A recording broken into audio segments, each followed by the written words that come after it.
Bienvenue à ce webinaire du Réseau rural Bretagne et des chambres d'agriculture de Bretagne.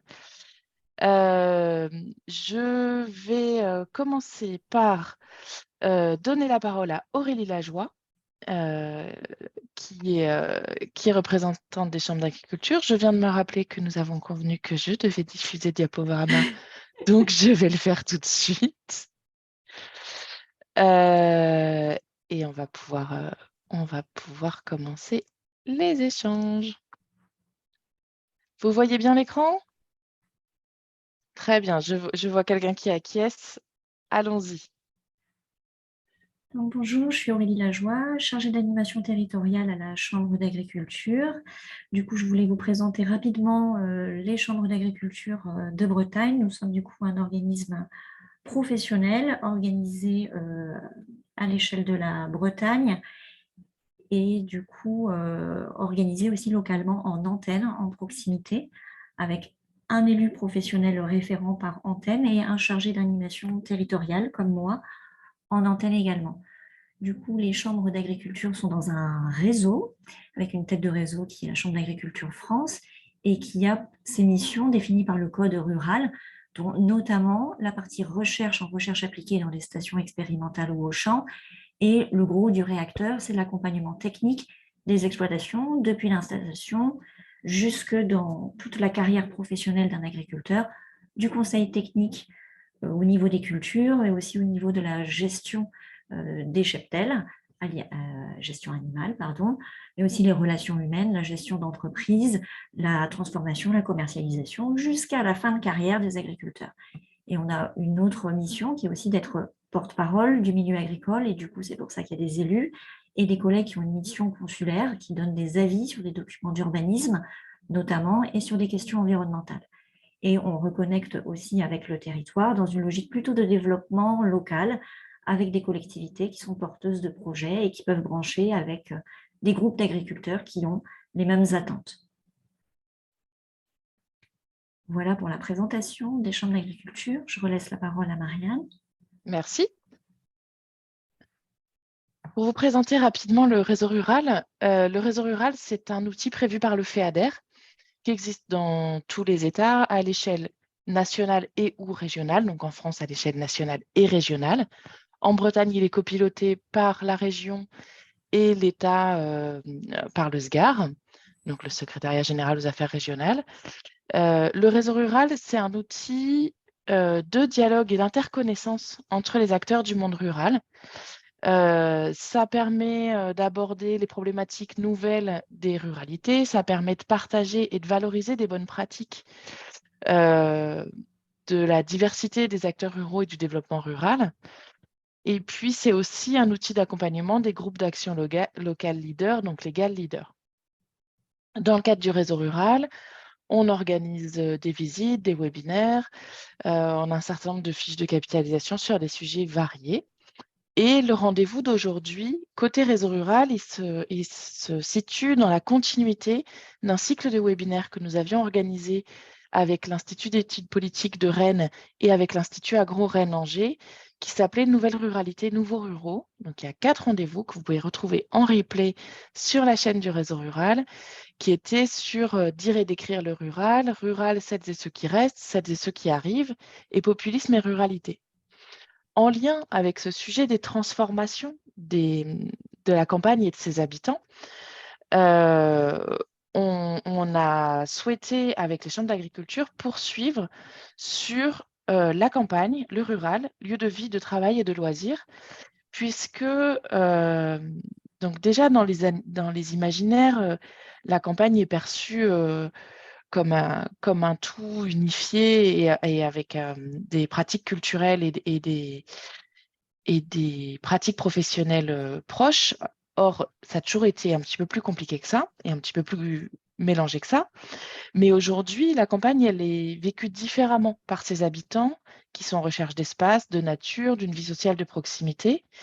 Et elle n'est pas toujours perçue comme un espace d'activité économique, notamment agricole, mais pas seulement. Et les néo-ruraux et les visiteurs, ils ont parfois une image tronquée des espaces ruraux. et ils connaissent mal ce que sont les impondérables de l'activité agricole. Cette méconnaissance, elle crée des crispations en milieu rural et fondées sur une incompréhension. Donc, on souhaitait s'intéresser à des expériences qui permettent le dialogue entre élus et agriculteurs, notamment pour faire, et population, élus et agriculteurs, notamment pour faire connaître la diversité et les spécificités du métier agricole et de ses impacts sur la vie en monde rural, qu'on parle de saisonnalité, de travaux des champs, de respect des cultures et des troupeaux. Mais également, cette difficulté de dialogue entre élus, population et agriculteurs rend parfois les discussions sur un projet de territoire un peu plus complexes, avec des préjugés et des craintes qu'il s'agit de dépasser pour renouer le dialogue entre élus et agriculteurs. Et ça, ce sera l'objet de notre deuxième témoignage. Je vais inviter Aurélie Lajoie à présenter le premier témoignage et les personnes qui ont accepté de nous parler aujourd'hui, avant de vous laisser la place pour un temps d'échange. N'hésitez pas à utiliser le chat pendant ce premier exposé.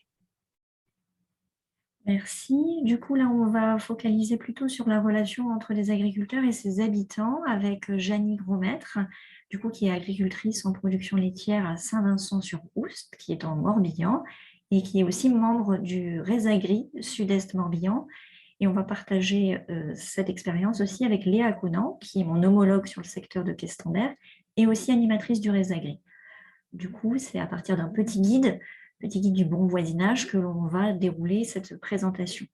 Janie, est-ce que tu peux nous dire, du coup tu vas désactiver ton micro que j'avais coupé tout à l'heure, tu vas nous te présenter un petit peu ta ferme, de où tu parles, qu'est-ce que tu fais, et puis rapidement aussi le Résagri, qu'est-ce que c'est?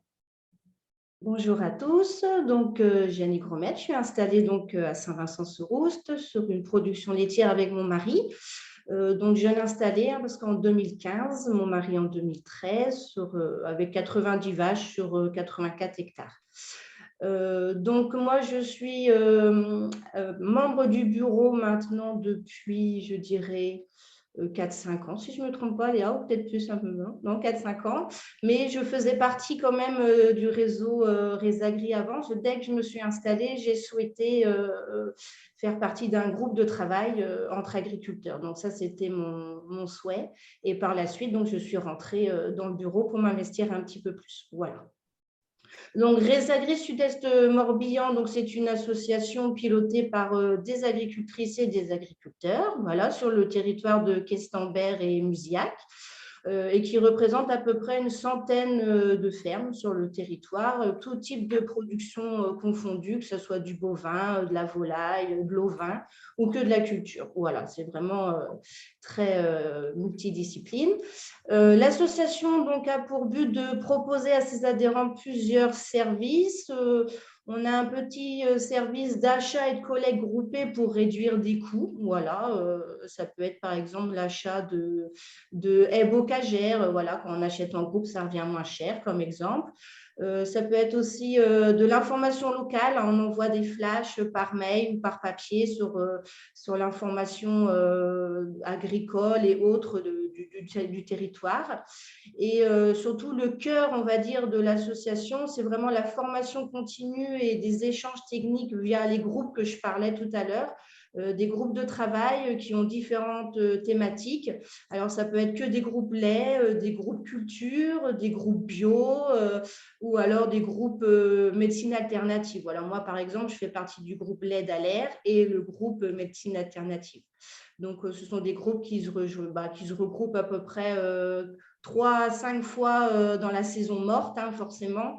Et tous les ans, on fait un planning avec des thématiques spécifiques auxquelles on aimerait voilà, avoir des avis d'experts et puis pouvoir échanger entre nous. Okay. Les groupes sont créés localement en fonction, comme je le disais, de la demande et puis des besoins du moment. Et le but étant de progresser collectivement ensemble et puis aussi avoir du contact parce que c'est vrai qu'on est beaucoup sollicité sur nos fermes et on n'arrive pas forcément à sortir. Donc là, le fait d'être ensemble au niveau du réseau Résagri, ça aide bien au quotidien quand même, quoi. Ok, merci Janie. Est-ce que tu peux du coup venir sur le déclic et qu'est-ce qui a fait et à quel niveau du coup, si on comprend bien, il y a plusieurs groupes. C'est Oui. parti de quel groupe du coup cette idée de créer un petit guide et pourquoi? Alors, donc, Résagri, il organise plusieurs événements et c'est justement lors d'un de ces événements-là, lors d'une soirée débat en janvier 2019, qui avait pour thème Face aux attaques contre l'agriculture, comment réagir? Et il est né plusieurs constats. Donc, le premier constat, ça a été le phénomène d'agribashing de plus en plus présent, qui pèse lourd vraiment sur nos exploitations, la méconnaissance du métier d'agriculteur et des activités agricoles, et puis des remontées de plus en plus fréquentes de conflits de voisinage dans les campagnes avoisinantes. Tu as des exemples de conflits, c'est quoi concrètement? Alors moi, personnellement, j'ai trouvé, jusqu'ici, on va dire depuis 4-5 ans, j'ai commencé à avoir des conflits de voisinage, j'en avais pas avant. Et c'est depuis que la population de Saint-Vincent a changé. Il y a eu beaucoup, malheureusement, de petits anciens qui sont décédés. Donc, il y a eu un renouvellement de population. Et Saint-Vincent, c'est un peu, on est proche de Redon, donc c'est un peu une commune dortoir. Et donc, les gens viennent ici pour leur maison, mais ne participent pas forcément à la vie de la commune et ne connaissent pas le monde agricole en lui-même, quoi. Et donc, moi, comme exemple, par exemple, il y a encore, on va dire, à peine un mois, j'ai sorti mon pulvé pour traiter mes betteraves. J'avais la distance réglementaire au niveau de l'habitation de mes voisins et tout. Tout de suite, ils sont sortis comme des fous dans le champ pour me dire qu'ils ne pourraient plus manger les légumes de leur potager. Donc, au final, mon mari leur a bien dit que non, ce qu'on utilisait était homologué, qu'on a même donné le nom de la molécule pour qu'ils puissent appeler la chambre d'agriculture pour être rassurés, qu'on avait bien la distance de sécurité. Voilà, qu'il y avait. Mais c'est plein de petits détails comme ça que les gens ils viennent tout de suite agresser, en fait. Ils ne viennent pas d'abord à l'information. Et c'est ces remontées-là qu'on a, en fait. Ils sont persuadés qu'on va traiter le matin à 5 heures du matin pour se cacher des autres, alors que ce n'est pas ça. C'est parce qu'il faut faire en fonction de l'hydrométrie, du vent. À 5 heures du matin, je préfère être dans mon lit que, que d'aller traiter mes céréales. Donc voilà, c'est des petits exemples qui font qu'on a voulu créer quelque chose de ludique et puis qui soit comment dire, facile d'accès à tout le monde, quoi. Voilà. Donc, on avait besoin de communiquer positivement sur notre métier, d'expliquer ce qu'on faisait sur nos exploitations, dans nos campagnes, pourquoi on le faisait, et de créer donc un support qui puisse mettre en relation agriculteurs et habitants qui vivent sur le même territoire et dont les nouveaux habitants qui ne connaissent pas ce territoire-là, et puis pouvoir mieux vivre ensemble, quoi, créer quelque chose de ludique et d'accessible au plus grand nombre, quoi. Voilà. Vous avez réussi à vous fédérer à combien pour discuter de ça? Alors, on était un peu moins d'une dizaine, 10, je crois. Ça doit être ça, Léa, non? Oui, c'était ça, oui. 10. Alors, même à 10, on a mis quand même une année. Parce que choisir le bon terme qui ne chagrine pas ni l'agriculteur ni le voisin, voilà, ça a été assez… oui, bon, on ne se réunissait pas non plus toutes les semaines, mais voilà, ça a été quand même quelque chose d'assez intéressant, parce que même entre nous, on a vu qu'il pouvait y avoir quelques petites distorsions de point de vue, quoi. Ok, on va rentrer peut-être dans le document. Donc, c'est un petit guide de bon voisinage, finalement, le format que vous avez sélectionné. Oui, voilà. C'est ce petit guide que l'on présente. Je te laisse dérouler. On a sélectionné un outil simple, c'est-à-dire on voulait un format A4 recto verso en 3 volets qui se repliaient, qui puisse être vraiment imprimable de façon facile aussi, voilà, même en mairie, qu'ils puissent le faire par eux-mêmes s'ils avaient besoin. Et donc au recto, il y a les engagements des agriculteurs, voilà, sous forme de petits, comment dire, de petits… je ne sais plus comment on trouve le mot là. Petite bulle, en fait, oui. Voilà, petite bulle, merci Léa. Et puis au verso, les engagements de l'habitant. Voilà, donc quelque chose avec beaucoup de couleurs, parce qu'on voulait aussi intéresser les enfants. On s'est dit que si les enfants voyaient ça sous forme de BD, ça les ferait peut-être inciter leurs parents à lire avec eux le document et puis à le décrypter ensemble, quoi. On trouvait que c'était quelque chose d'assez sympathique que ça soit fait en famille. Et puis donc auquel on a rajouté des chiffres clés en fait de l'agriculture morbihannaise sur les différents types de production qu'il pouvait y avoir sur le territoire. Voilà, donc on a voulu synthétiser vraiment nos idées et puis que ça parle à tout le monde, quoi. Voilà. Léa, tu veux rajouter quelque chose? Peut-être sur le côté financement, parce que c'est vrai que c'est un document qui a été financé par des structures qui ont été gentilles de nous aider. Donc, on a eu un financement, d'ailleurs, les logos sont là, du conseil départemental de Morbihan et du comité départemental de développement de l'élevage qui ont accepté de nous aider. Et c'est vrai que ça nous a donné un coup de pouce, sans compter bien sûr la chambre d'agriculture, plus pour l'appui technique. Donc, voilà. Et donc, c'est un document qui a été validé, qui a eu plusieurs temps de validation. Tu l'as dit, Janie, il y a eu un temps entre vous et puis il y a aussi eu un temps de validation au niveau des élus chambres aussi. Et donc, c'était important d'avoir un retour aussi extérieur parce que quand on est dedans, c'est vrai qu'on ne se rend pas forcément compte. Et du coup, plus les agriculteurs étaient nombreux à valider le document, plus on était sûr aussi de ne pas faire d'impair. Mais autrement, je n'ai rien d'autre à rajouter. Est-ce que du coup, il y avait eu une demande peut-être d'autres participants? Je pense du coup à la collectivité, elle n'était pas impliquée à cet endroit-là sur le dossier, où il n'y a pas eu de demande non plus de riverains d'être avec vous dans la construction. Ça part bien du coup d'un groupe d'agriculteurs qui a envie d'aller vers. Oui. Oui, complètement. L'envie était là. Après, je pense, moi, j'y étais pas, mais lors de la soirée débat, il y avait peut-être aussi quelques riverains qui étaient en demande, d'en savoir plus aussi, là, ça c'est sûr. Mais la demande était clairement interne. Le but des agricultrices et puis agriculteurs aussi, il y en avait quelques-uns, c'était vraiment de vouloir communiquer. Et après, la diffusion auprès des riverains et surtout des collectivités s'est fait dans un second temps. Ok, donc là, on voit en fonction des saisons les points de tension que vous avez identifiés ou les incivilités ou les remarques que vous, agricultrices, agriculteurs, vous avez perçues et que vous trouviez bon du coup d'éclairer. Donc il y a l'histoire de l'enfouissement pour limiter les odeurs. Oui, alors il y a aussi tout ce qui est un passage des tracteurs sur la voirie, sur les routes, qui peuvent poser quelques crispations aussi. Voilà. On parlait tout à l'heure avec ta remarque, Janie, sur la nuit, pourquoi est-ce que je traite, quoi, hein, c'est pas pour me cacher. Oui, voilà, tout à fait, oui, le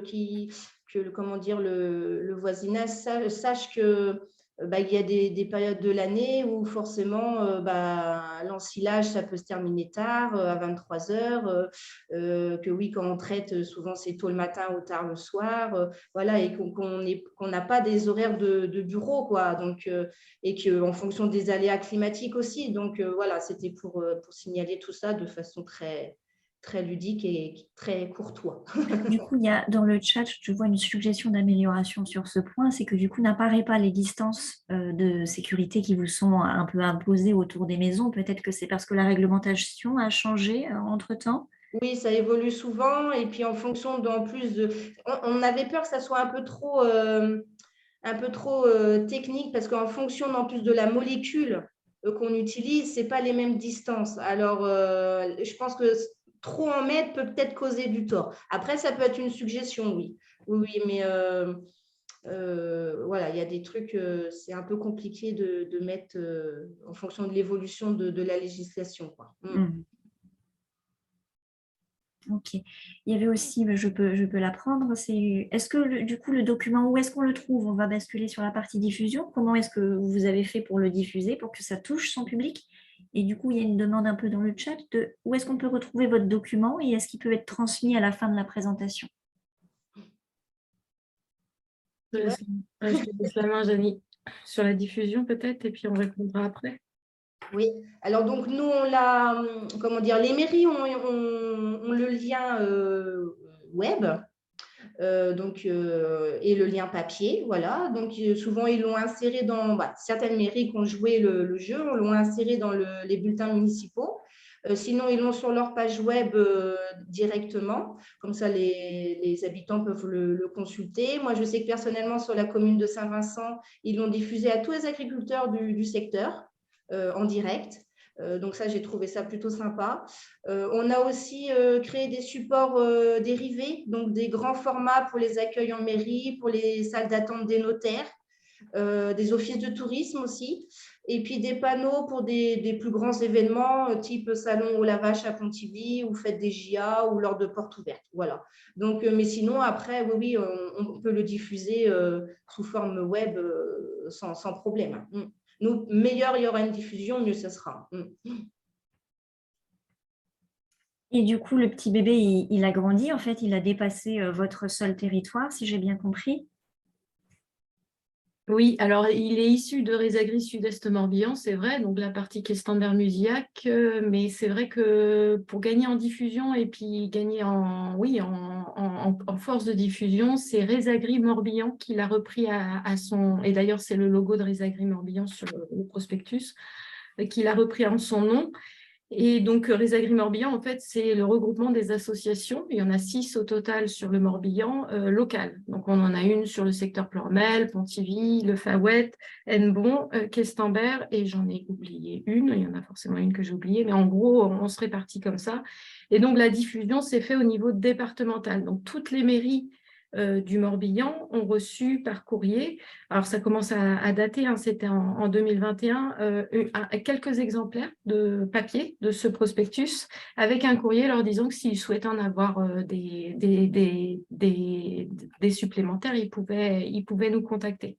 Et on pouvait aussi leur donner le format PDF pour qu'ils puissent le transférer soit sur leur site web, soit sur un bulletin municipal, par exemple.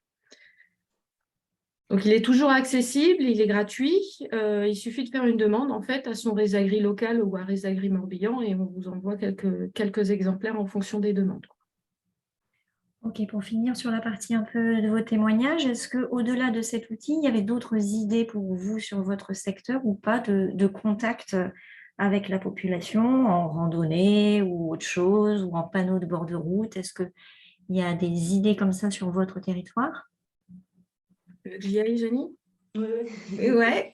Alors, c'est pas nouveau, hein, Résagri a toujours fait un petit peu des événements destinés au grand public. Et ce qu'on aime aussi, c'est d'avoir des partenaires dans ces événements-là parce qu'on a notre force de diffusion, mais plus on est nombreux, plus ça fonctionne. Je sais que là, actuellement, ça fait 2 ans qu'on fait une rando ferme sur le secteur de Sugnac, en partenariat avec la mairie de Sugnac, qui est à l'initiative, hein, c'est eux qui sont venus nous chercher. Une rando ferme d'une journée où on permet aux gens qui ne connaissent pas l'agriculture de visiter des fermes de Sugnac. Ce qui est intéressant sur Sugnac, en plus, c'est qu'on a à peu près toutes les productions possibles et imaginables. Et donc, ça fait la 2e édition, à chaque fois avec des retours très positifs. On a aussi comme partenaire sur cette rando le club de randonnée du local. Et donc, c'est vrai que c'est intéressant d'avoir tous ces partenaires-là qui ont un point de vue différent et puis qui donnent une force de diffusion plus importante. On participe aussi beaucoup à des portes ouvertes avec multi-partenaires aussi. On participe aux portes ouvertes Agriculture de Bretagne quasiment tous les ans. Mais bon, voilà, on est toujours à l'affût de pouvoir proposer d'autres événements sur d'autres secteurs. Après, comme je vous ai dit, souvent ces événements demandent pas mal de temps et de bénévolat. Et donc, c'est vrai que quand on a des partenaires, c'est toujours plus simple et puis toujours plus motivant aussi. Il y avait le témoignage complémentaire de Astrid, qui est aussi une de nos collègues et toujours en 56, qui disait du coup dans le chat qu'en 2005, sur le même territoire, il y avait un autre guide du bien vivre ensemble et qui, lui, avait été réalisé avec les acteurs du monde rural, chasseurs, pêcheurs, randonneurs, élus, associations locales et environnement.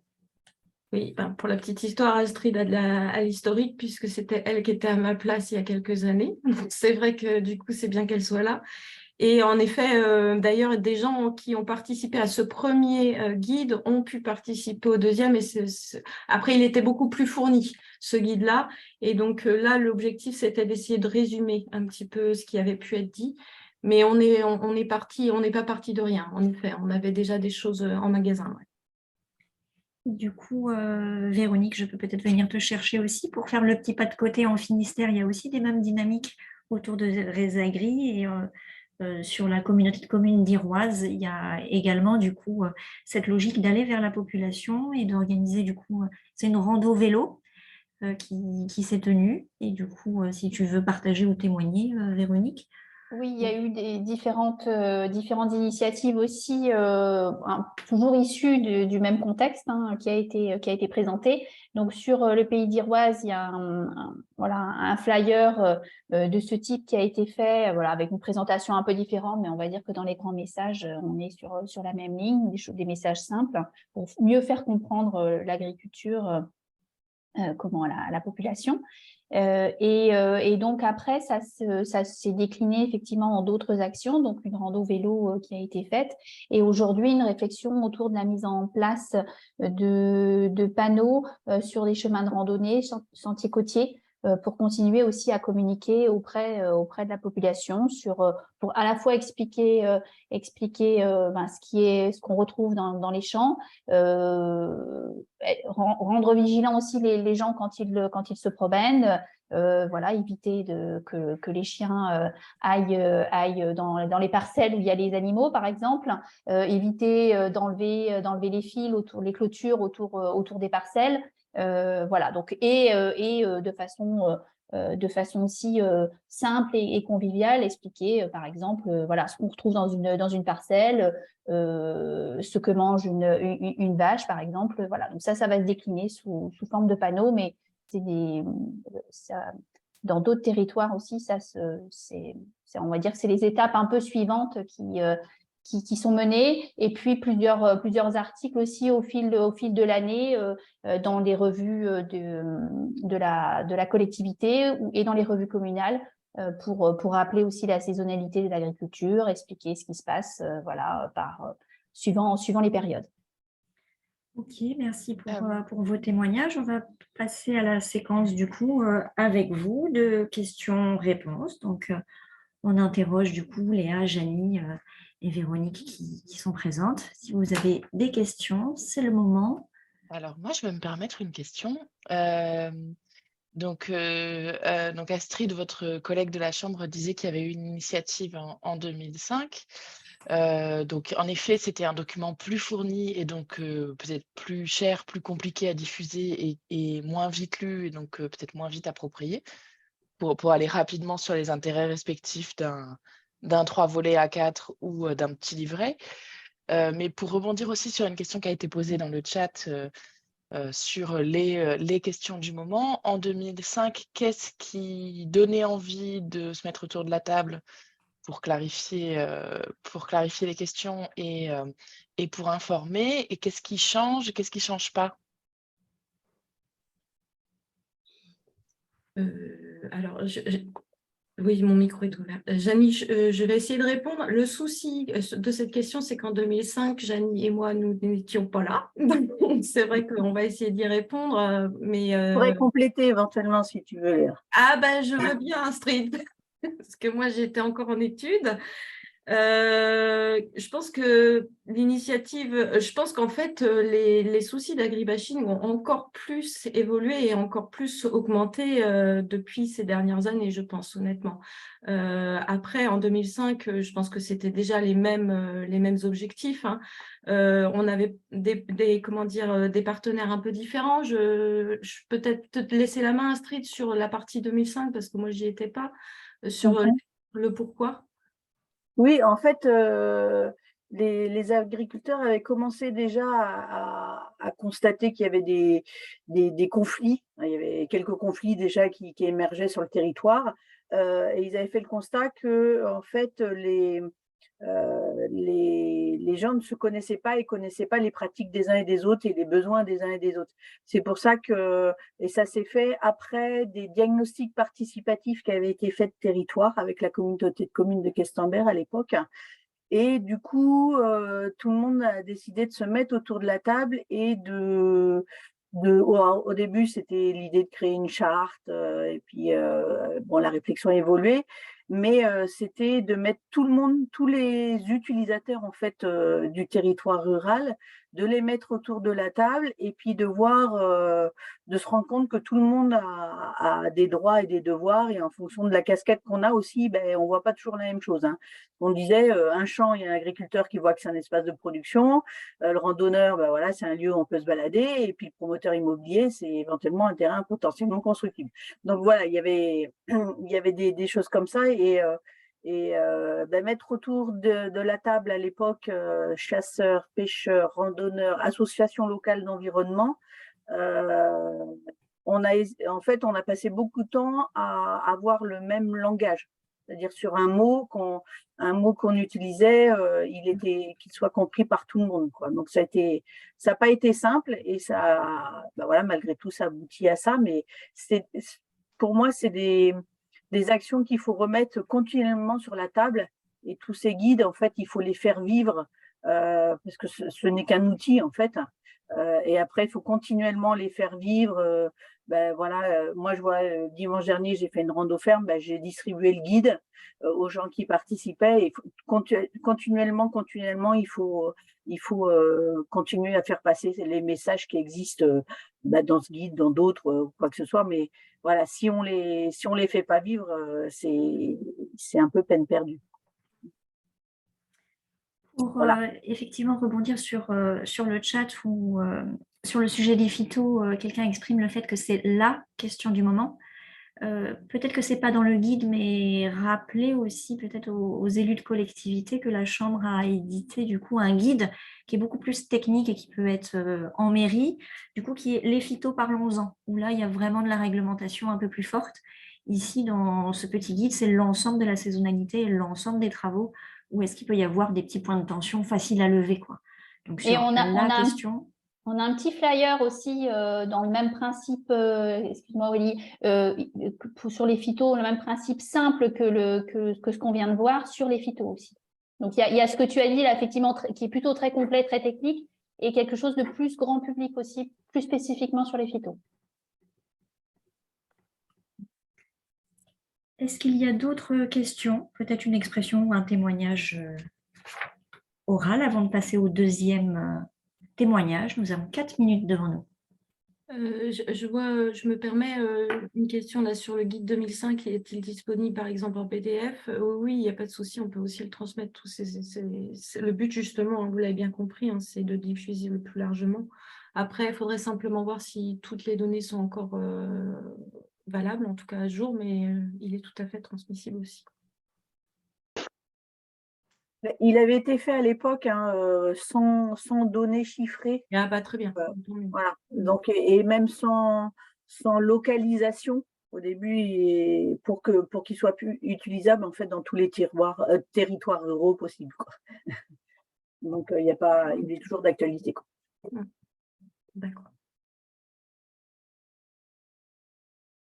Du coup, j'ai l'impression qu'il y a un témoignage de quelqu'un dans le chat sur une réunion entre voisins, où là, je perçois que c'est plutôt un espace de convivialité et qu'il y a aussi des choses qui fonctionnent bien et que par l'échange ou par le fait de proposer un pot, un repas depuis 10 ans sur un terrain chez un agriculteur, ça crée aussi de la convivialité et un espace de dialogue de façon très sympathique.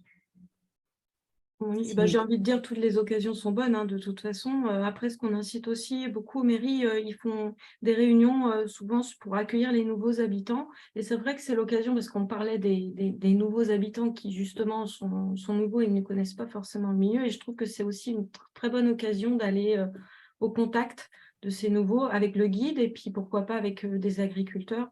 Moi, je trouve que c'est une bonne occasion à ce moment-là, quoi. Toutes les mairies ne le font pas, mais en tout cas, c'est une occasion. Merci. Je vois que dans le chat, il y a eu des échanges d'infos. Donc là, si vous avez encore des questions, des remarques, n'hésitez pas à allumer votre micro, votre caméra. Pour participer sur ce point-là. Donc là, on voyait l'intérêt pour la profession agricole de se faire connaître, de parler à ses voisins et de diffuser une culture commune en fait de ce que c'est l'agriculture sur le territoire. Dans cet autre témoignage. Ah, pardon, je vous vois allumer votre micro. Allez-y. Oui, bonjour, je suis Joël Maripin du Morbihan, enfin maire de Kerfourne et président des maires ruraux du Morbihan. Alors c'est vrai que c'est moi qui ai mis le petit mot là sur la réunion des voisins, donc ça se fait depuis longtemps. Et c'est vrai que c'est quand même un moyen simple. Mais j'ai une autre anecdote finalement avec les agriculteurs de Bretagne. Une collègue qui est engagée dans cet assaut nous demande de parler de l'agriculture lorsqu'il y a une installation de jeunes agriculteurs. C'est vrai que c'est une très bonne idée puisque ça permet de parler de l'agriculture en tant qu'activité économique. L'anecdote, c'est que bon, ça fait depuis 2 ans où on a 2 jeunes qui se sont installés. Eh bien, je n'arrive pas à avoir avoir une rencontre avec eux pour parler de leur métier. Donc j'insiste de temps en temps pour leur dire, mais si vous n'en parlez pas, personne d'autre le fera à votre place. C'est votre métier. Et donc je suis obligé de relancer. Donc c'est vrai que il faut qu'ils fassent un petit peu cet effort intellectuel pour prendre un petit peu de temps sur leur emploi du temps très chargé pour parler de leur métier, notamment vis-à-vis de leur environnement. Donc c'est vrai que c'est délicat et difficile.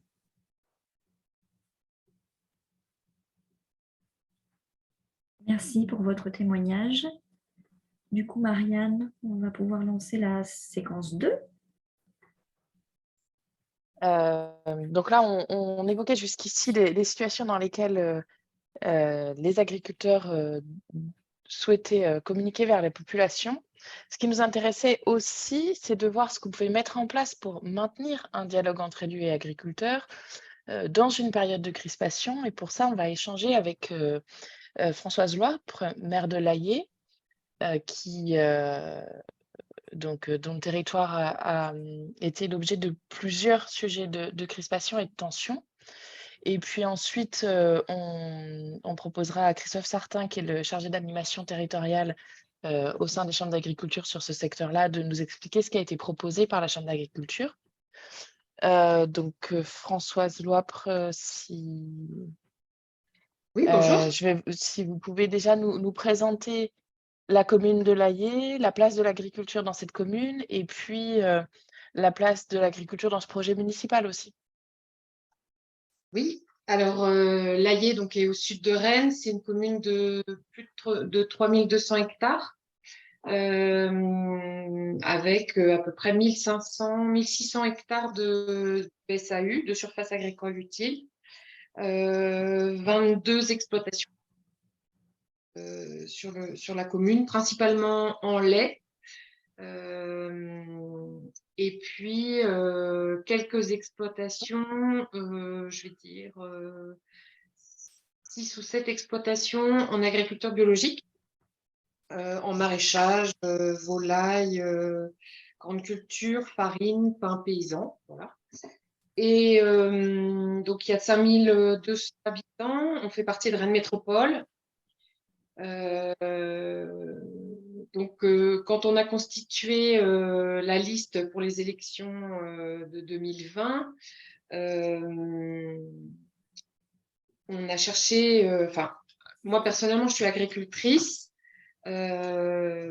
installée de façon atypique, comme on disait avant, en 2010, à 40 ans.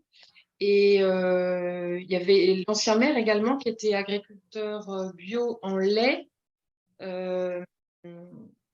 Et on a tenu tous ensemble à avoir sur la liste des agriculteurs ou des agricultrices.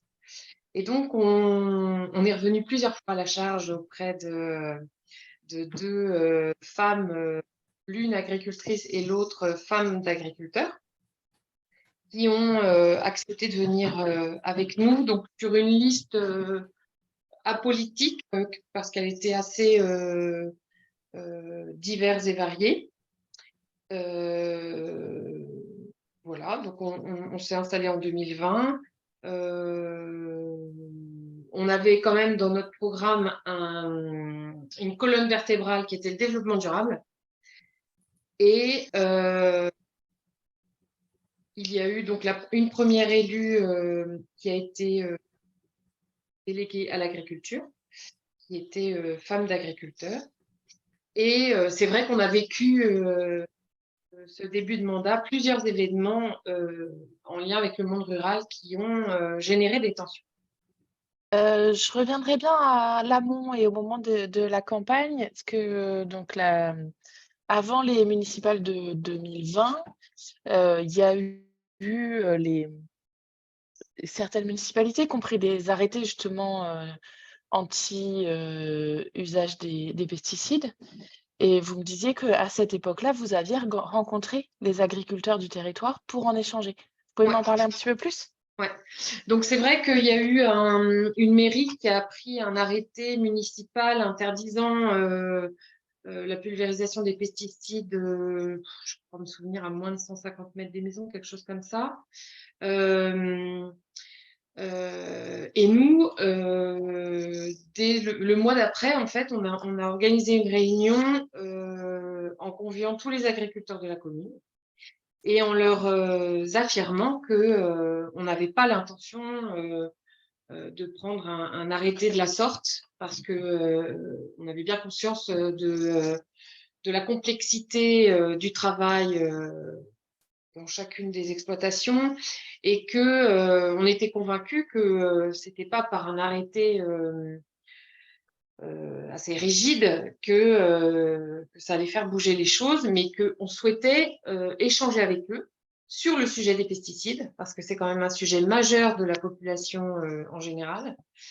Et on leur a demandé ce qu'on pouvait mettre dans notre programme pour les accompagner sur une transition. Enfin voilà, on ne demandait pas une transition avec un rétro-planning, on voulait juste voir ce qu'une commune pouvait construire avec les agriculteurs pour faire évoluer les pratiques vers un peu moins d'utilisation de pesticides. Et cette réunion-là, elle ne s'est pas bien passée du tout. Les agriculteurs nous ont reproché d'utiliser de l'argent public pour s'ingérer dans les entreprises agricoles. Et on va dire qu'on est arrivé à une situation de blocage à la fin de la réunion, qui a duré 3 heures. Parce que malgré l'envie de discuter sur le sujet et de voir qu'est-ce qui était possible, on a été confronté à un blocage total. Par ailleurs, donc, vous disiez que vous vouliez vous assurer d'avoir une représentation du monde agricole au sein du conseil municipal, y compris au-delà de vous-même, vous me disiez en préparation que vous vous considériez pas comme représentative du secteur, forcément. Par ailleurs, l'AIE et en tant que commune et en tant que membre de Rennes Métropole, a des engagements sur les questions agricoles. Est-ce que vous pourriez m'en dire un petit peu plus? Oui, alors Rennes Métropole, dans son plan alimentaire territorial, là, a mis comme objectif sur le territoire métropolitain un territoire zéro pesticide en 2030.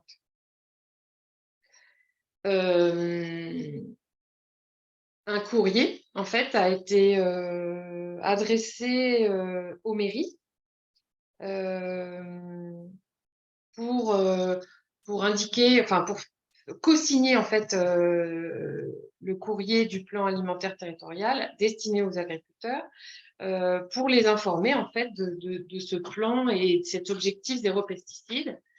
Nous, sur la commune, avec la conseillère déléguée à l'agriculture, hein, on s'est dit qu'un tel courrier, étant donné ce qu'on avait déjà vécu, n'allait pas de nouveau faciliter le dialogue.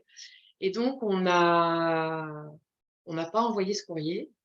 On a pris rendez-vous en fait avec le vice-président en charge de ce plan, et puis on lui a exposé le territoire qui est assez particulier. Hein. L'Allier, c'est quand même des terres très peu profondes, avec des terres séchantes, des difficultés pour les agriculteurs d'avoir de l'alimentation pour les animaux uniquement en herbe, par exemple. Et donc, c'est vrai que ces problématiques spécifiques à notre commune font que le sujet ne peut pas être traité de manière globale et doit surtout être bien accompagné en fonction du territoire. Donc,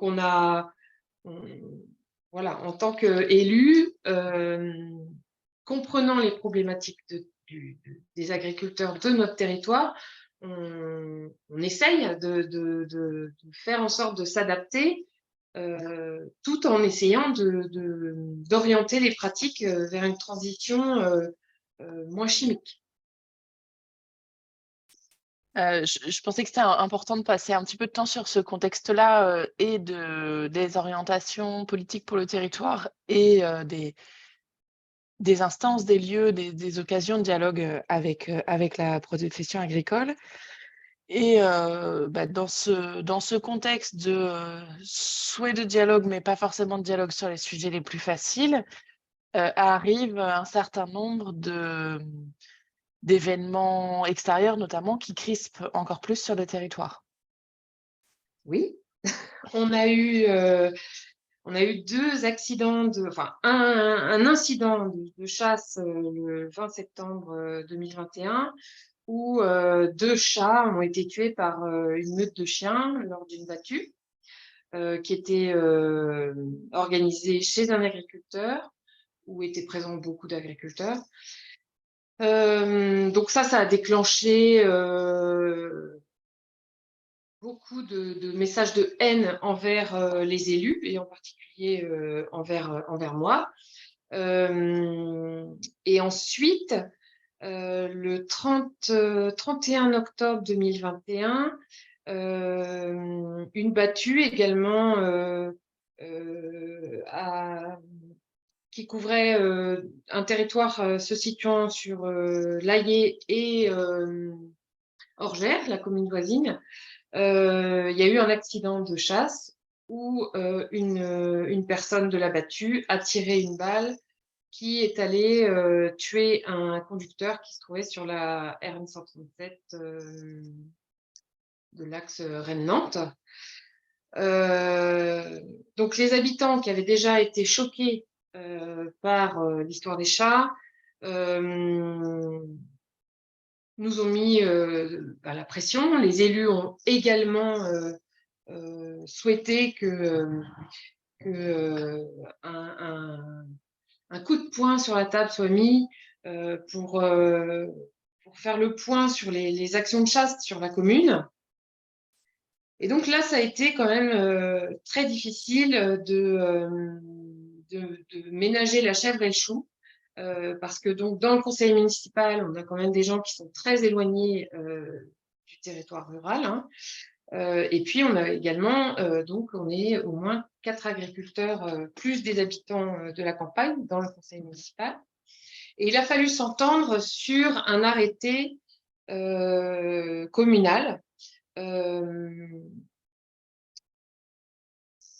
montrant que le conseil municipal tenait à protéger les citoyens des actions de chasse sur la commune, en attendant de voir ce que les chasseurs pouvaient mettre en place pour modifier leurs pratiques ou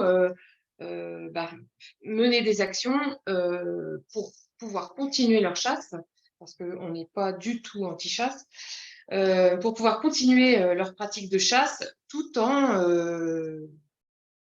augmentant sérieusement les mesures de sécurité et pour protéger la population. Donc, on a pris un arrêté municipal interdisant la chasse à 150 mètres des habitations en mettant en fait tous les habitants à égalité. Parce que sur une commune, sur un territoire d'ACA, enfin, dans les communes, il peut y avoir des ACA, des associations de chasse communales et des chasses privées. Et sur le territoire des ACA, il est interdit de chasser à moins de 150 mètres des maisons, sauf si le propriétaire autorise la chasse au ras des maisons. Et dans notre arrêté, on a interdit la chasse à 150 mètres de toutes les maisons. Seulement, et puis on a également interdit la carabine, et puis on avait demandé à ce que les chiens ne pénètrent pas également dans le périmètre des 150 mètres autour des maisons. Et cet arrêté qui a été signé le 11 novembre 2021 a stoppé la chasse sur la commune. Alors que ce n'était pas l'objectif, mais les chasseurs ont considéré qu'ils ne pouvaient pas appliquer cet arrêté et que donc ils préféraient arrêter la chasse.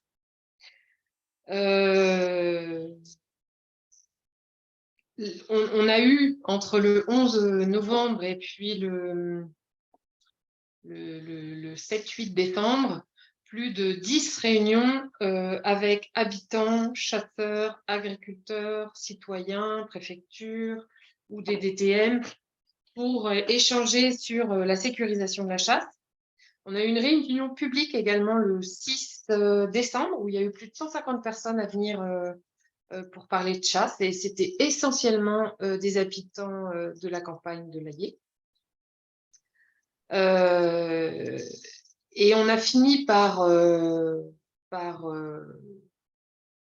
lever l'arrêté communal sur la pression des agriculteurs qui, eux, s'inquiétaient en fait de l'arrêt de la chasse des sangliers qui risquait d'augmenter la population dans les années suivantes, hein, parce qu'on sait que si la pression de chasse n'est pas mise régulièrement, la population de sangliers étant telle, eh bien, l'accroissement de la population n'est pas maîtrisé et les dégâts sont de plus en plus importants.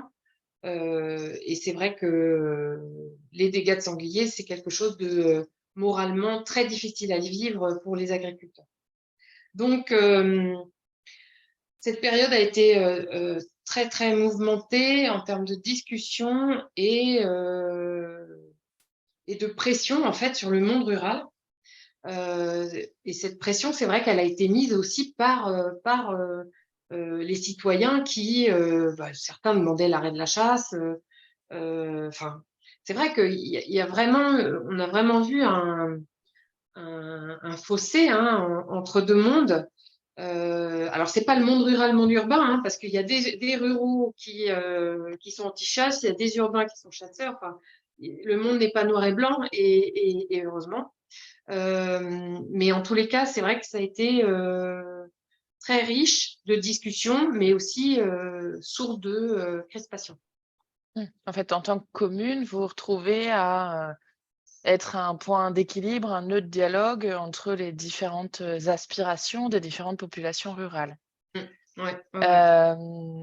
Et je crois que le phénomène déclencheur du besoin de discussion élus-agriculteurs, c'était autour d'une semaine des transitions, c'est ça? Oui. Depuis le début du mandat, on fait une semaine des transitions début mai. La première année, c'était sur les mobilités. La deuxième année, c'était sur la biodiversité. Et la commission développement durable avait travaillé sur le programme de cette semaine des transitions et a proposé une semaine de repas végétariens au restaurant scolaire. Donc, enfin évidemment avec plein d'autres projets, et pour cette semaine. Et bien en bureau, quand la proposition est arrivée, l'agricultrice qui était conseillère déléguée à l'agriculture et élue au bureau a été choquée en fait par cette proposition de semaine végétarienne au restaurant scolaire, dans le sens où pour elle en fait apporter du végétarisme au restaurant scolaire, c'était tuer l'élevage, alors que l'objectif de la Commission du développement durable sur la semaine végétarienne, c'était, cette volonté répondait aux enjeux climatiques, hein, qui sont bien définis par une myriade de scientifiques qui annonce qu'il faut diminuer la quantité de viande dans les assiettes. Ça répond également à des enjeux de santé qui ne sont plus à démontrer. Et puis, ça répondait également à des enjeux financiers en termes de budget du restaurant scolaire. Mettre un menu par semaine, un menu végétarien par semaine au restaurant scolaire permet de proposer des produits de meilleure qualité le reste de la semaine, parce qu'on le sait, la viande fait partie quand même des aliments les plus chers. Donc, il y a eu une crispation là-dessus et on a tout de suite, enfin moi j'ai tout de suite dit qu'on annulait cette semaine végétarienne parce qu'il n'était pas question de ne pas s'entendre et de ne pas se comprendre les uns les autres. Seulement, les agriculteurs de la commune ont su qu'il y avait eu ce souhait et ça a rajouté des crispations de leur part. Donc, dans ce contexte-là, Christophe Sartin, vous avez l'élu délégué à l'agriculture donc au sein de l'AIE qui se rapproche de la Chambre et donc de son correspondant local vous-même et qui vous sollicite pour lancer un dialogue, un débat. Concrètement, qu'est-ce qui se passe et comment ça se passe? En fait, effectivement, Madame Fontaine, qui était la conseillère municipale chargée de l'agriculture, elle-même agricultrice, comme disait Madame Loipre, s'est rapprochée de nous. Et la posture de la Chambre, qui est d'accompagner les territoires et les agriculteurs dans dans ce souci de répondre à l'utilité aux agriculteurs, à l'utilité du territoire. Et donc, on a eu ce temps pour écouter les besoins. Donc, nous étions avec Madame Loipre et l'adjointe à l'agriculture, notre élu référent. Et Madame Loipre avait pris la décision d'accompagner pour ce temps d'échange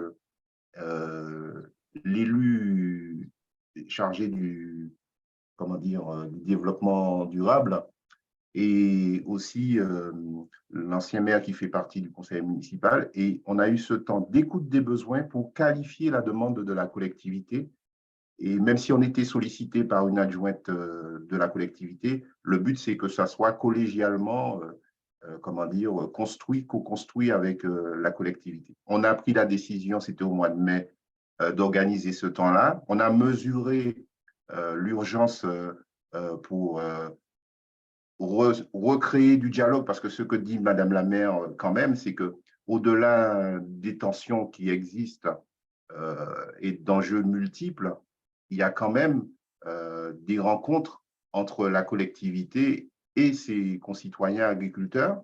Et donc, du coup, on a organisé, quasiment un mois après, ce temps de rencontre agriculteurs du territoire et collectivité, c'est-à-dire l'ensemble des élus de la mairie. Donc, du coup, l'idée, c'était de se dire quels étaient conditions qu'on se donne pour pouvoir réussir cette soirée tout en étant aussi conscient que c'était complexe et compliqué. J'emploie sciemment ces deux mots-là parce que on sent bien qu'il y a le fait de l'organisation dans une logique de loi Egalim, Madame la maire, comment dire, la précise en filigrane, et puis aussi dans une logique où on mêle tous les sujets. Donc, ça s'est déroulé avec le fait d'inviter tous les agriculteurs du territoire. Donc, le recensement fait qu'il y en a 28 de recensés de chefs d'exploitants et qu'il y a du bio, il y a du conventionnel, il y a de l'élevage, il y a de la vente directe, il y a du circuit court. Et donc, du coup, on a pris, comment dire, l'attention pour pouvoir inviter tout le monde. Donc, vous organisez une soirée à laquelle sont invités tous les agriculteurs, quel que soit leur mode d'élevage et leur type de distribution, voilà. Et tous les élus. Tous les élus. Viennent une bonne partie des agriculteurs. Et donc, concrètement, comment il se construit le dialogue dans cette soirée-là? Eh bien, l'idée, c'était de ramener, comment dire, le dialogue, mais surtout de faire exprimer qui était la volonté de, comment dire, la municipalité, autour de la question du mieux vivre ensemble et faire exprimer tout le monde avec une règle de fonctionnement aussi, c'est-à-dire que se respecter, tout est, comment dire, louable dans ce qui se dit et aussi avec comment dire, ce souci d'avoir aussi le respect de la prise de parole. Tout a un intérêt et respect des projets aussi. Et puis, l'idée, c'était de ne pas tomber dans le débat et puis aussi d'être bien conscient qu'on ne cherchait pas le consensus, mais bien l'expression réciproque des élus de la collectivité et des agriculteurs. Ce faisant, on a créé un temps d'interconnaissance avec une petite comment dire, introduction des élus, un temps de sociocratie, entre guillemets, pour savoir qui connaît l'agriculture, qui pense qu'il connaît l'agriculture et qui pense qu'il ne connaît pas l'agriculture. Donc, ça a permis aussi de, comment dire, de détendre un peu cette tension, parce qu'il y a eu des tensions dès notre arrivée. On a senti qu'il y avait des tensions aussi, on ne va pas se mentir. Et du coup, la Chambre était là en tant que tiers dans cette approche. Et donc, du coup, on a apporté du factuel, et c'était le souci durant toute cette soirée. Donc, on a présenté ce qu'est l'agriculture réelle de l'Aillé. Madame la maire l'a bien précisé, avec ses particularités, avec ses contraintes, et aussi rappeler que c'est comment dire, c'est un territoire qui aussi a évolué dans le temps. Parce que souvent, on entend parler de l'agriculture, mais avec, comment dire, des images un peu déformantes de la réalité présente. Donc, du coup, l'Aillé, c'est quand même 40% d'habitants en plus en 20 ans, mais c'est en même temps quasiment 42% d'agriculture en moins en 20 ans. Donc, on a rappelé ces éléments-là et ça a permis en fait de, quelque part, de mettre le curseur sur du réel, du vécu et du factuel. Ça nous a aidés et du coup, on a créé des sous-groupes sous deux problématiques. C'était de se dire, au-delà du fait d'expliquer, qu'est-ce qui préoccupait aujourd'hui les agriculteurs dans leur métier d'agriculteur sur la commune. Et en même temps, dans votre rôle d'élu, là, la question était adressée aux élus municipaux, c'est-à-dire dans votre rôle d'élu sur les questions agricoles, qu'est-ce qui vous préoccupait sur la commune de l'Aillé. Et ça a été assez riche. On s'est créé trois tables d'animation animées par la Chambre. C'était vraiment une volonté puisqu'il fallait un tiers. Et donc, du coup, à notre surprise, c'est que ça a été des temps assez riches et tout le monde a joué le jeu. Et ça a été aussi un temps de recueil de ces expressions-là. Et tout cela, c'était en direct en 2 heures, hein, puisque c'est du 20h, 23h. On est sorti là quasiment à la tombée de minuit, quoi, puisqu'on est sorti là, il était quasiment minuit. Et on a fait un deuxième temps, qui était le temps où, quelque part, comme disait Madame la maire, dans la recherche de la mairie, d'essayer de trouver des points convergents, puisqu'il en existe, c'était de se dire qu'est-ce que j'aimerais pour bien vivre et pour mieux vivre sur l'Aillé et à l'Aillé, pardon, et en même temps, qu'est-ce que j'attends de la municipalité. Et là aussi, ça a été assez dense, assez riche, et on a pu avoir des expressions sur des thématiques où, en fait, les uns et les autres, c'est-à-dire les deux parties, élus locaux, agriculteurs du territoire, ont exprimé des points de convergence sur les différents enjeux de l'agriculture, et y compris sous la transition, comme le disait Madame la maire dans son explication. Et donc, concrètement, les propositions qui ressortent de cette rencontre, c'était quel genre de choses?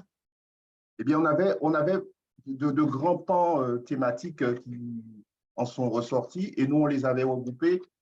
En tête du podium, c'est la question, en fait, de la reconnaissance qui est ressortie. Ça, on l'a beaucoup entendu. Sentiment de ne pas être estimé, de ne pas être reconnu. Et parfois, derrière cela, ce n'était pas forcément, ne pas être reconnu par les habitants de l'Aillé, ni par la collectivité de l'Aillé. En tirant le fil, c'était aussi de façon globale concernant nous, agriculteurs. Moi, agriculteur, j'ai l'impression qu'on est de plus en plus, déconsidérés. On parle de l'agriculture à notre place, et parallèlement à cela, ou en même temps, dans cette même thématique, la question de se dire, mais il faut en même temps qu'on se mette autour d'une table pour aller vers le vivre ensemble. Et il faut que ce temps qu'on est là, il y ait des actions concrètes par les agriculteurs, par la collectivité, et par la collectivité et les agriculteurs, nous ensemble, puisque le mot « nous » était employé. Hein, je me souviens de la table que j'ai animée. Il y a eu des instants assez, assez riches de voir que la notion de collectif existe bien sur l'Aillé. Donc, sous cette thématique-là, c'est allé sur le besoin de reconnaissance, je le disais, sur le vivre ensemble, je le disais, mais aussi la notion de vouloir matérialiser très vite, ces expressions-là. Alors, il y a eu aussi des thématiques sur la notion du foncier.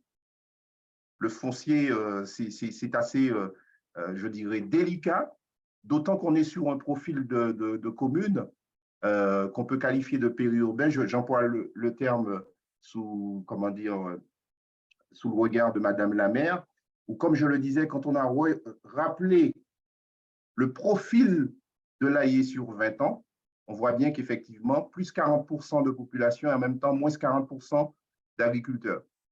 Donc, la notion du foncier est arrivée très vite, et on sent aussi des tensions là-dessus, ce qui est aussi justifié, mais en même temps, c'est lié aussi au développement de la commune. Et puis, la question de tout ce qui concerne l'environnement, la biodiversité, que Madame la maire a précisé comme étant un élément de tension dans les événements qui se sont déroulés sur tout le long, comme l'a expliqué la maire, était cette troisième thématique.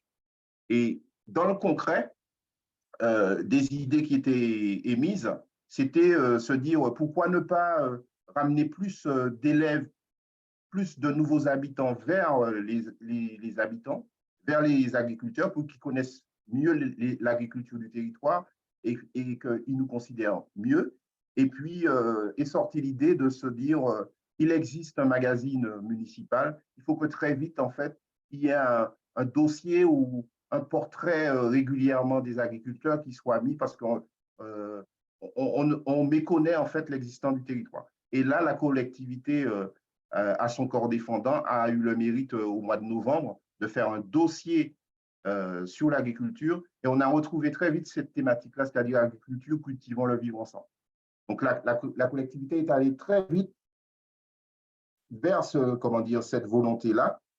Et ce qui s'est passé, c'est que tout le monde s'est exprimé durant cette soirée et en même temps, certains étaient même prêts à se dire il faut qu'on organise des portes ouvertes sur notre territoire et il faut qu'on mette en place peut-être un guide. Je pense à ce que présentait tout à l'heure Léa et le réseau Resagri, un guide qui serait adressé aux nouveaux arrivants et qui serait tout aussi louable de mettre à disposition de l'ensemble des agriculteurs et des habitants, puisqu'ils sont aussi citoyens de la collectivité. Merci. Donc, on voit qu'à l'AIE, il y a des volontés de dialogue, y compris sur les sujets qui fâchent.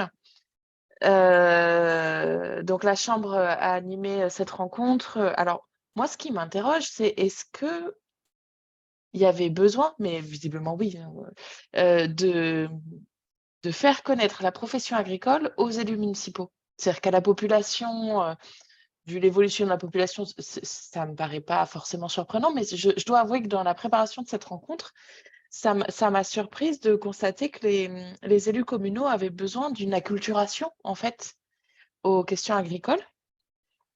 Donc, Françoise Lap, je ne sais pas si vous souhaitez en parler un petit peu. Et puis, après, ma question plus globale, c'est après cette rencontre-là, qu'est-ce qui se passe? Comment on continue le dialogue? Je crois que ça a été tout de même compliqué sur le territoire.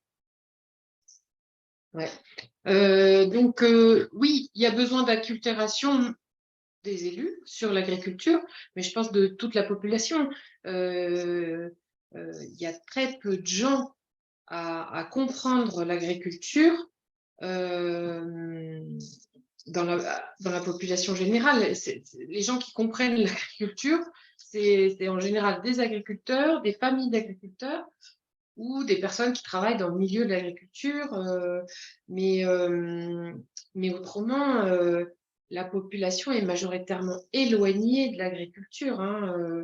Si je prends l'exemple du collège, quand les jeunes disent qu'ils veulent travailler avec les animaux, à aucun moment on leur conseille d'être agriculteur, on leur dit d'être vétérinaire. Il y a un gros souci là-dessus.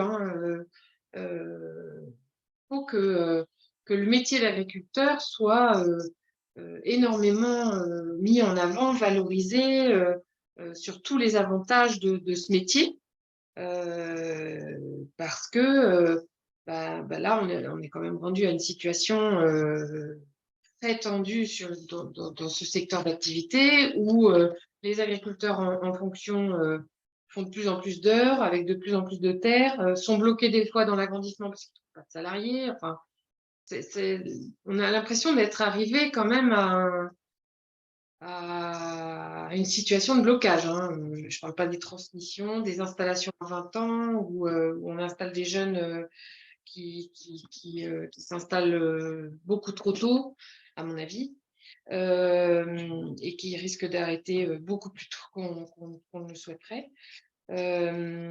Donc bon, il y a vraiment, la société en général a un gros travail à faire sur l'agriculture, bon, pas que l'AIE, mais c'est vrai que moi j'y tiens beaucoup parce que d'abord je suis agricultrice, donc même si je ne suis pas née dans une famille d'agriculteurs, je connais maintenant le métier. Et je vois en fait toutes les injonctions de la société qui pèsent sur le dos des agriculteurs, alors que c'est tout le système agricole qui doit se remettre en question, et non pas seulement des individus. Et c'est vrai qu'on a tenu très rapidement à faire un article dans le Laïus, qui est le magazine municipal, où une douzaine d'agriculteurs en production laitière ont parlé de leur métier. On a fait un double page. Et c'est quelque chose qui a été très difficile à vivre. Alors, je vais parler à sa place, mais je ne vais pas essayer de de dire des bêtises. Ça a été très difficile à vivre par la conseillère déléguée à l'agriculture, parce que donc c'est une agricultrice qui vivait les débats du conseil municipal autour des questions et des enjeux climatiques, biodiversité, mais qui en même temps avait son métier qui la portait. Hein, c'est un métier qu'elle a choisi. Elle est à égal, elle travaille d'égal à égal avec son mari sur l'exploitation. C'est pas une agricultrice qui gère que les veaux et la traite, quoi. Hein. Elle fait les ensilages, les cultures et il y a un moment, en fait, où elle a saturé, en fait, de tout ce qu'on a vécu, là, depuis 3 ans. Hein. Moi aussi, j'ai saturé. Hein. J'ai 3 mois de burn-out l'année dernière. Et elle, en fait, elle a réussi à faire l'article avec les agriculteurs. Et en même temps, elle a saturé. Elle avait l'intention d'accompagner son fils dans son installation sur la ferme. Et cette torture, je dirais, entre le monde agricole qui protège ses pratiques habituelles et le conseil municipal qui voulait aller de l'avant sur la transition, sur la biodiversité. Il y a un moment où ça l'a torturée trop et elle a démissionné du conseil municipal il y a 5-6 mois. Donc, bon, il y a eu plusieurs fois où elle m'avait fait part de ses difficultés, je l'avais relancée, on s'était tenu la main, on s'appelait très souvent. C'est vrai qu'on travaillait beaucoup ensemble parce que on vivait des choses aussi dans la campagne des choses pas faciles où 2 élus du monde agricole étaient quand même bien préparés à vivre des choses difficiles comme ça. Et en fait, voilà, elle n'a pas réussi à tenir. Moi, j'ai pas voulu la remotiver une nouvelle fois parce que je me suis dit que j'avais pas envie de continuer à la torturer. Bon, après, c'était son choix aussi, hein, mais voilà, moi, j'en suis bien désolée et même bien touchée parce que je trouve que malgré toutes les volontés de discuter, d'échanger sur des sujets difficiles, je me questionne toujours parce que j'ai du mal à comprendre comment les agriculteurs, qui sont les premiers témoins des conséquences du réchauffement climatique, de la sécheresse, de la souffrance des arbres, des difficultés d'implantation des cultures, de voir comment tous ces enjeux climatiques ne peuvent pas s'adapter à l'agriculture et pourquoi les agriculteurs ne se posent pas autant de questions en fait que les urbains qui voilà, oui, je suis en train de parler de 2 sujets, d'opposer les urbains et les ruraux, et je ne veux surtout pas faire ça, mais en fait, les gens qui analysent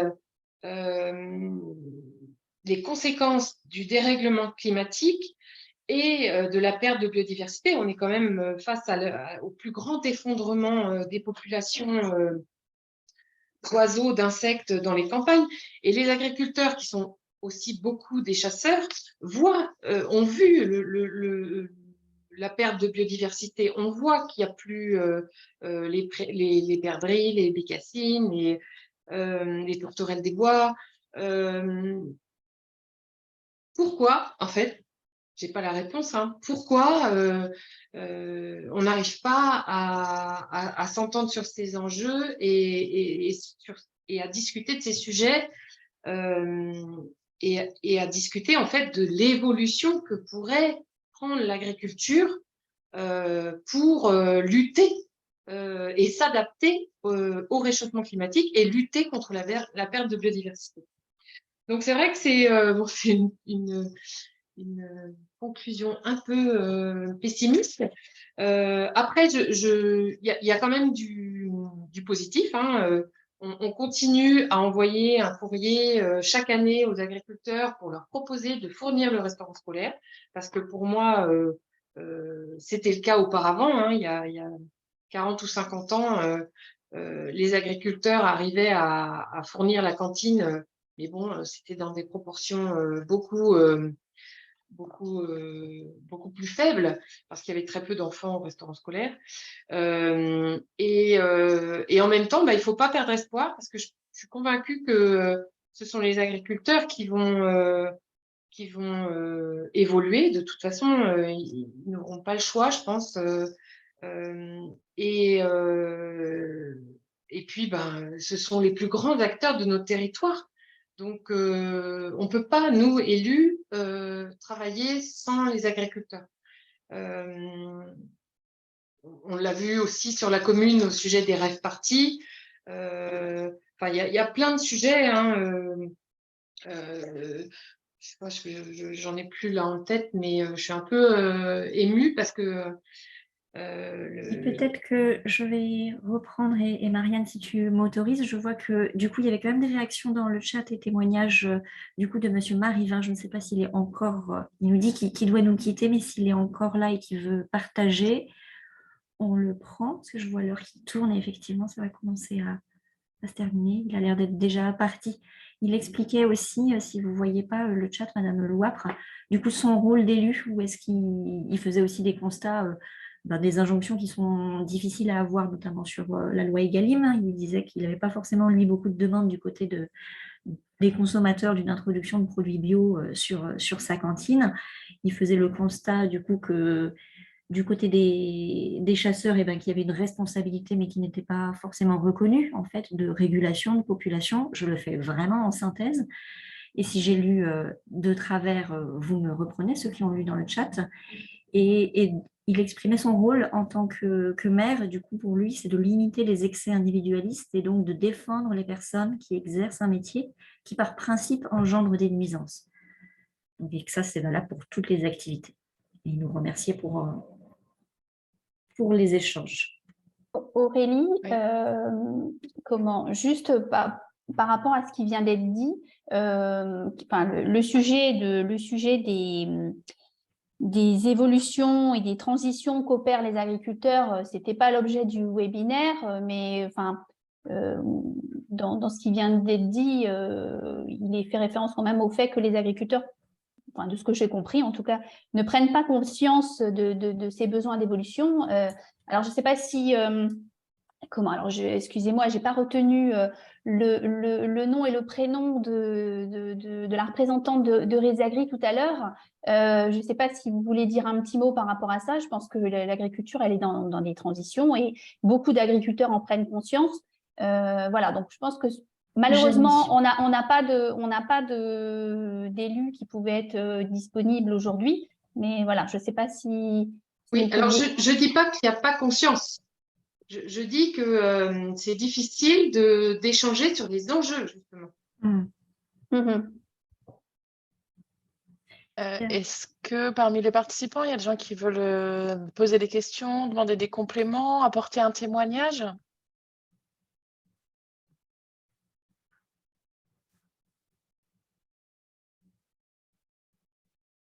Vous m'entendez?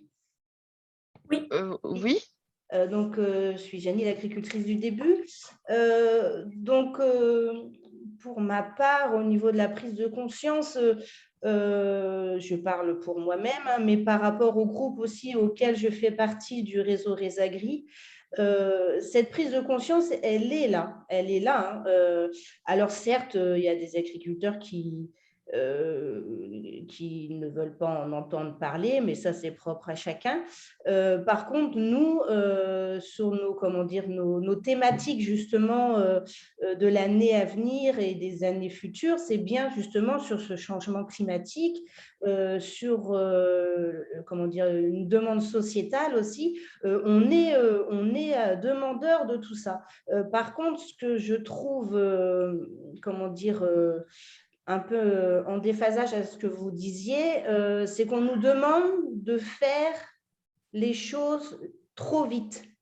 On voudrait que l'agriculture, en fait, puisse changer sa façon de faire presque du jour au lendemain. Sauf qu'on sait très bien qu'il y a une population à nourrir aujourd'hui, que nos façons de cultiver ou de produire vont évoluer dans les années, mais ça ne se fera pas sous 5 ans. Et je pense que jusqu'ici, il y a beaucoup de réticences entre justement les élus et puis la population d'agriculteurs, parce qu'on leur demande de tout faire trop vite et que ça ne se fait pas comme ça. On travaille avec du vivant et il va y avoir des progressions, mais il va falloir du temps et du changement aussi de génération, entre guillemets, hein, parce que les anciennes générations qui vont partir à la retraite n'ont pas forcément les mêmes mentalités que les nouvelles qui arrivent aujourd'hui.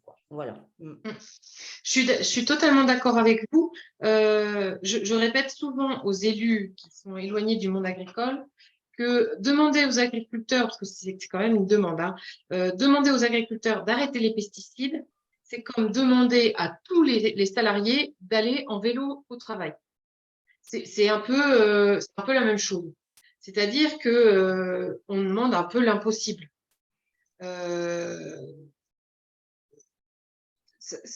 Parce qu'on sait, hein, passer la houe rotative, biner, passer la RC-tri, ça demande beaucoup plus de temps que passer le pulvé.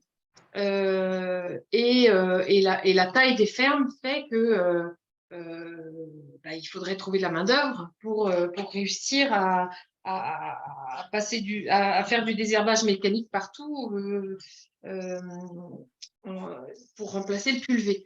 Et ça demande un peu le même effort, quoi. J'essaye une image, hein, mais je pense que ça a un côté parlant, cette image. C'est-à-dire qu'on voit bien qu'il y a des besoins de transformation dans tous les milieux et dans tous les métiers. Et entre la prise de conscience, la capacité d'action, la possibilité de faire, il y a toujours un décalage. Et c'est comment collectivement on se mobilise, y compris pour accompagner. Je vois qu'il est 12h30. Est-ce que, Aurélie, tu veux présenter rapidement ce que la Chambre peut faire pour les acteurs et les différentes ressources? Oui, merci. C'était de prolonger un peu les échanges. Là, on voit qu'on est dans l'interconnaissance. On se disait avec Marianne, c'était comment passer des zones de conflit qui nous mettent quand même en espace de dialogue mais contraint à de la coopération. Et déjà, le préalable, c'est de bien se connaître. Du coup, on a créé un site internet spécifique pour les élus de collectivités. Du coup, si vous voulez aller chercher un peu de ressources, il est assez récent comme site, mais on essaye du coup de vous donner des clés de lecture et de la ressource. Et puis, vous pouvez vous inscrire du coup à une newsletter qui est spécifique pour vous, collectivité, où il y a de l'actu réglementaire, des témoignages, des partages d'expériences pour s'inspirer. Et c'est des invitations du coup à faire des ponts plutôt que de construire des murs, ou en tout cas, si les murs sont là, à faire des trous dans les murs et commencer à faire des ponts. Donc, vraiment, c'est une invitation à se rencontrer, parce que du coup, on vous identifie aussi en tant qu'élu d'une collectivité ou sur un territoire, aussi comme médiateur avec la population. Si vous connaissez le fonctionnement des exploitations et les tensions, d'être aussi un maillon d'apaisement. Et en tout cas, quand vous vous sentez que c'est trop compliqué à gérer, de ne pas hésiter à venir vers nous pour qu'on essaye à l'endroit où chacun est, d'avancer ensemble et sans faire l'autruche sur les enjeux de demain, mais du coup de se dire où est-ce que l'on peut agir, quoi, et qu'est-ce qui est acceptable. Il y avait les prochains rendez-vous, peut-être les prochains lieux sur la slide d'après, c'est ça. Que vous en avez vu déjà passer. Il y a un prochain webinaire du coup qui est le 23 juin pour comprendre la situation économique de l'agriculture bretonne. Et le 14 septembre, c'est une journée dédiée aux collectivités qui se passe sous le chapiteau à l'entrée en fait du SPACE, et du coup qui est une journée pour venir s'inspirer et à destination de l'ensemble des élus de collectivités de la Bretagne. Ça, c'est les outils et les propositions côté chambre. Moi, côté réseau rural, je n'ai pas de nouveaux rendez-vous à vous proposer pour l'instant. Il faut qu'on construise le programme de la rentrée un petit peu plus tard. pouvez bien sûr retrouver le replay des différents webinaires, et y compris de celui-ci d'ici une quinzaine de jours, sur la chaîne YouTube du Réseau Rural Bretagne. Merci à toutes et à tous de nous avoir écoutés. Merci à nos intervenants d'avoir pris le temps de témoigner auprès de nous. C'était très intéressant. N'hésitez pas dans le chat à donner des remarques, des avis. Vous aurez une petite enquête de satisfaction qui va atterrir dans votre boîte mail dans quelques minutes.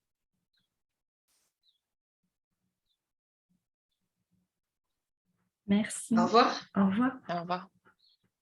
Au revoir.